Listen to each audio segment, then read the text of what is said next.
ನೋಡಿದ್ರೇನೋ ದಿಕ್ಕಿಲ್ದಿರೋ ಈ ಹೆಂಗಸ್ಗೆ ದಿಕ್ ತೋರ್ಸಗೆ ಹೊಸ ಮಗ ಬಂದವನೆ. ಅಳಿಯನು ಇವನೇ ಅಂತೆ, ಮಗನು ಇವನೇ ಅಂತೆ. ಎಂತ ಸಂಬಂಧ, ಎಂತ ಬಾಂಧವ್ಯ. ಗತಿಲಿರೋರ್ಗೆ ಗಂಜಿ ಸಿಗ್ದಂಗಾಗೈತೆ. ಇನ್ ಮೇಲೆ ಈ ದೊಡ್ಡ ಮನುಷ್ಯ ಇವ್ರನ್ನ ಕಾಪಾಡ್ಕೊಂತಾನಂತೆ. ಕಣ್ಣಲ್ಲಿ ಕಣ್ಣಿಟ್ಟು ಕಾಪಾಡ್ಕೊಳ್ತೀನಿ. ಯಾರಾದ್ರೂ ಕೆಣಕೋಕ್ ಬಂದ್ರೆ ಬದುಕೋ ಆಸೆ ಬಿಟ್ಟು ಬರಬೇಕು. ನಾನು ಲಡ್ಡುಗೆ ದೇವರ ಸನ್ನಿಧಿಲಿ ಅಗ್ನಿ ಸಾಕ್ಷಿಯಾಗಿ ತಾಳಿ ಕಟ್ಟಿದ್ದೀನಿ. ನಾನೀಗ ಇವ್ರ ಮನೆ ಅಳಿಯ.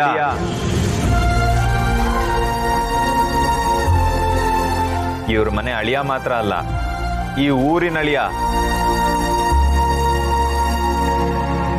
ಇನ್ನು ಮುಂದೆ ಇವ್ರ ಮನೆಗೆ ನಾನೇ ದಿಕ್ಕು. ಈ ಊರೇನ್ ನನಗಿನ್ ಮುಂದೆ ಹೊಸದೇನಲ್ಲ. ಅಷ್ಟು ಮಾತ್ರ ಅಲ್ಲ, ಈ ದೇವ್ರ ಸಾಕ್ಷಿಯಾಗಿ ಇನ್ನೊಂದು ಮಾತು ಹೇಳ್ತೀನಿ. ಈ ತಾಯಿ ಕುತ್ತಿಗೆಗೆ ಅವ್ರ ಗಂಡ ಎಲ್ರೆದುರುಗಡೆ ತಾಳಿ ಕಟ್ಟೋ ಹಾಗೆ ನಾನು ಮಾಡೇ ಮಾಡ್ತೀನಿ.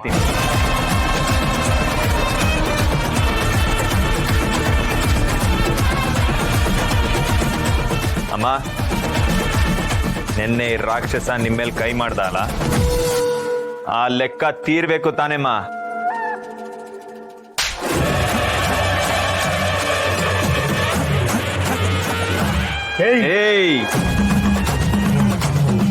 ನನ್ನ ಗಂಡನ ಹೆಸರು ಕೇಳ್ತಿದ್ದೆ ಅಲ್ವಾ ನೀನು? ಹೇಳ್ತೀನಿ ಕೇಳಿಸ್ಕೊ. ಅವ್ರ ಹೆಸರು ಆನಂದ್.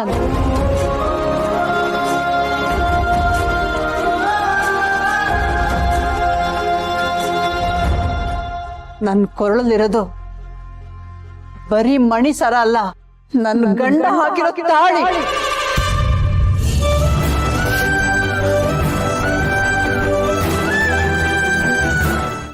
ಏನು ಕಚ್ಚವೇನಾ?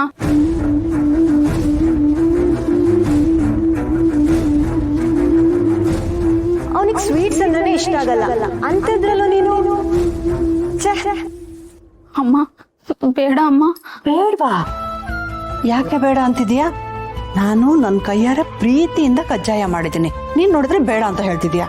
ಅಯ್ಯೋ, ನೀನೇನೋ ಪ್ರೀತಿಯಿಂದ ಮಾಡಿದ್ಯಮ್ಮ, ಆದ್ರೆ ಅವ್ರು ತಿನ್ಬೇಕಲ್ವಾ? ಯಾಕೆ ತಿನ್ನೋದಿಲ್ಲ? ಅಮ್ಮ ಮಾಡಿದ್ದು ಅಂತ ಹೇಳು. ಮೊದಲನೇ ಸಾರಿ ನಮ್ಮ ಮನೆಗೆ ಬಂದಿದ್ದಾರೆ, ನಮ್ಮ ಮನೆ ಬಿಡಿಸ್ಕೊಟ್ಟಿದ್ದಾರೆ ಕಣೆ. ಈ ಮನೆ ಮಗನ ಸ್ಥಾನ ತುಂಬಿದ್ದಾರೆ. ಇಂಥ ಸಮಯದಲ್ಲಿ ನಾವು ಅವ್ರಿಗೆ ಏನು ಮಾಡ್ಕೊಡ್ಲಿಲ್ಲ ಅಂದ್ರೆ ಹೇಗೆ ಹೇಳು? ಅದು ಕಜ್ಜಾಯ ಯಾಕೆ ಮಾಡಕ್ ಹೋದೆಮ್ಮ? ಮತ್ತಿನ್ನೇನೆ ಮಾಡ್ಬೇಕಾಗಿತ್ತು? ನೀನು ಅಂದ್ರೆ ನಮ್ಮ ಅಳಿಯಂದ್ರಿಗೆ ಇಷ್ಟ ತಾನೆ, ಹಾಗೆ ಅವ್ರಿಗೆ ಈ ಕಜ್ಜಾಯನೂ ಇಷ್ಟ ಆಗುತ್ತೆ. ಕಜ್ಜಾಯ ನಿನಗೆ ಕಲಿಸ್ಕೊಟ್ಟಿದ್ಯಾರು? ನಾನ್ ತಾನೆ. ಹಾಗಾದ್ರೆ ನಾನ್ ಮಾಡೋ ಕಜ್ಜಾಯನೂ ಅವ್ರಿಗಿಷ್ಟ ಆಗುತ್ತೆ. ಅದೆಲ್ಲ ಸರಿ ಅಮ್ಮ, ಆದ್ರೂ ಇದ್ರೂ ಏನು ರಾಗ ಹೇಳಿಬೇಡ ಅಲ್ವೇ? ಇನ್ನೊಂದು ಸ್ವಲ್ಪ ದಿನ ಇದ್ದಿದ್ರೆ ಚೆನ್ನಾಗಿರ್ತಿತ್ತಲ್ವಾ? ನೀವು ನೋಡಿದ್ರೆ ಅರ್ಜೆಂಟಾಗಿ ಹೊರಟ್ಬಿಟ್ಟಿದ್ದೀರಾ. ನನಗೂ ಏನು ಮಾಡೋಕ್ಕಾಗಲಿಲ್ಲ. ಹಬ್ಬಕ್ಕೆ ಇಲ್ಲೇ ಇದ್ದಿದ್ರೆ ಹಬ್ಬದ ಊಟನೇ ಮಾಡ್ಕೊಂಡು ಹೋಗ್ಬೋದಾಗಿತ್ತು. ಊಟ ಆಗಿದ್ರೆ ಅವ್ರು ಮಾಡ್ತಿದ್ರಮ್ಮ, ಆದ್ರೆ ಕಜ್ಜಾಯ. ಅಯ್ಯೋ ಶಿವನೇ. ಅಲ್ಲ ಕಣೆ, ನಿನ್ನ ಗಂಡನಿಗೆ ಕಜ್ಜಾಯ ಕೊಡೋದಿಕ್ಕೆ ಎಷ್ಟು ನಾಚ್ಕೋತಿಯಲ್ಲ. ನೀನ್ ಕೊಡಲ್ಲ ತಾನೇ? ನಾನೇ ನನ್ನ ಅಳಿಯಂದ್ರಿಗೆ ಕಜ್ಜಾಯ ಕೊಡ.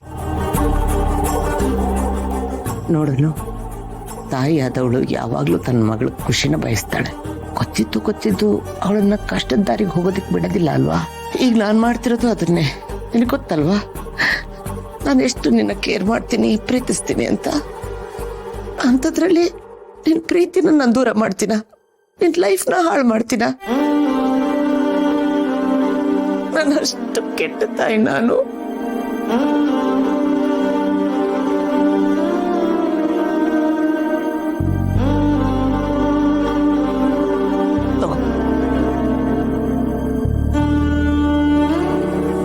ಇನ್ನ ನಾನು ನಿನ್ ತಡೆಯಲ್ಲ. ಶೌರ್ಯನ ಹತ್ರ ಎಷ್ಟು ಬೇಕಾದ್ರೂ ಮಾತಾಡ್ಕೋ, ಏನ್ ಬೇಕಾದ್ರೂ ಮಾತಾಡ್ಕೋ.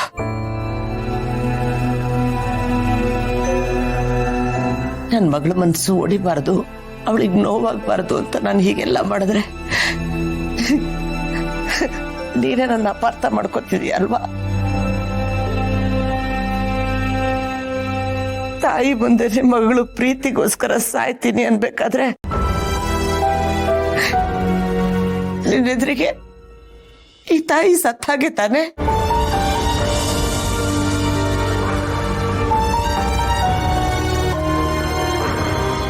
ನಿನಗಿಷ್ಟ ಬಂದ ಹಾಗೆ ಮಾಡ್ಕೊ ಮಗಳೇ.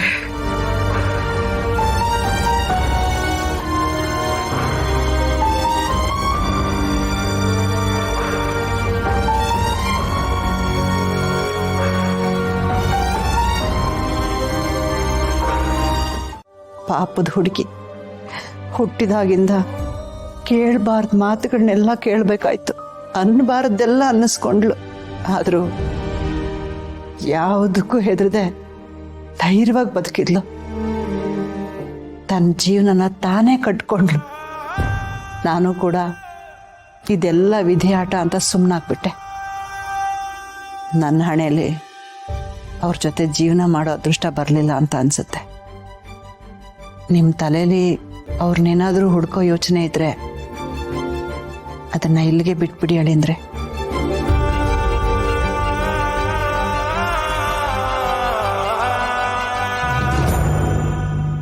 ಅಮ್ಮ, ನೀವು ಯಾವುದೇ ಕಾರಣಕ್ಕೂ ಏನು ಯೋಚನೆ ಮಾಡಬೇಡಿ. ಜೀವನ ಅನ್ನೋದು ನಿಮಗೆ ತುಂಬ ಕಷ್ಟಗಳನ್ನು ಕೊಟ್ಟಿದೆ. ಎಲ್ಲ ಪರಿಹಾರ ಇದ್ದೇ ಇರುತ್ತೆ. ಒಳ್ಳೆಯ ದಿನಗಳು ನಿಮಗೆ ಬಂದೇ ಬರುತ್ತೆ.